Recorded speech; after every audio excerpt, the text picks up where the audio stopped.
Okay, for our next question, pabor ka ba sa impeachment ni Vice President Sara Duterte? Okay, may isang no. May lahat po ba yes? Isang no lang? Sorry, I just really have to Okay, ask medyo... si Sir Attorney JV Hinlo. Baka pwede po natin siyang bigyan ng mic kahit mabilis lang po. Bakit po no ang inyong boto, sir? No. Sa dahilan po na ngayon nagsasalita ko bilang isang kandidato ng PDP Laban, dapat natin respetuhin ang equal protection of laws.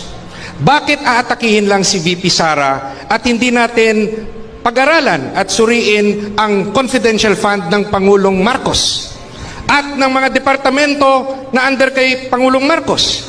Bakit si VP Sara lang? Hindi ba patas ang batas?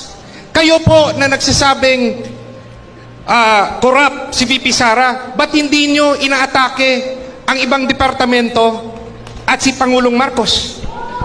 Patas ba ang batas sa inyo? Patas ba?